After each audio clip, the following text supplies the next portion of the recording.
土耳其最近新展示出了一款隐身无人攻击机，在外形上采用了和中国歼20战机非常类似的倾斜双垂尾压翼布局。歼20战机也终于迎来了山寨货嘛。观众朋友们，大家好，欢迎收看本期迷彩虎，我是虎妞。自从中国的歼20隐身战机横空出世之后可是让不少小国心存幻想。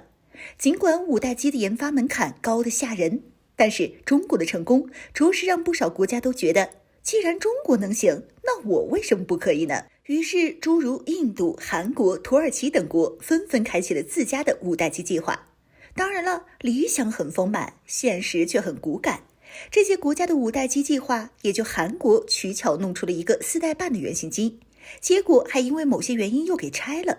至于其他国家，这5代机的研发工作更是仅停留在 PPT 上，就比如说今天我们说到的土耳其。不过呢，尽管技术不咋地，但土耳其在5代机计划之后又给自己立了另一个 flag。 根据美媒的报道，一家土耳其的无人机厂商计划研发一款舰载隐身无人战斗机，其将采用乌克兰制造的航空发动机。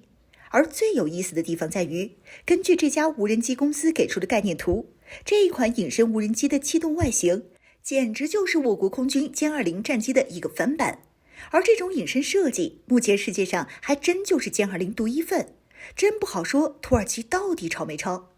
可以看到，这款隐身无人机和歼20战机一样，采用的都是压翼倾斜双垂尾的布局。和歼20的不同之处，则主要在于这款无人机并没有驾驶舱，并且因为尺寸的问题，采用的是单发设计。不过整体上还真有点歼20的味道。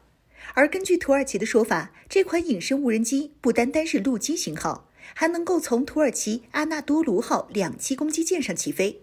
不过想要实现这一点可是不容易，土耳其自家的2栖攻击舰尺寸并不大，起飞无人机倒是不难，真正难的是如何降落。而从概念图来看，这款酷似歼20的隐身无人机也并没有短距垂直起降的能力，恐怕土耳其想实现这一点还是相当难的。先不说上舰的问题，其实哪怕是这款隐身无人机本身的技术指标，对于当下的土耳其来说，想要实现都几乎是不太可能的事情。根据外媒的报道，这款隐身无人机飞行速度达 1.4 马赫，武器有效载荷为 1.5 吨，能够携带空对空导弹、精确制导炸弹和巡航导弹，并且在未来还要能够实现基于人工智能技术的独立作战要求。可以这么说，目前这个世界上别说土耳其了，完全满足这些设计指标的隐身无人机，哪怕是中美2国都没有。我国倒是有攻击11隐身无人机，但是由于当前的人工智能技术的限制，并不能够真正的实现独立作战能力。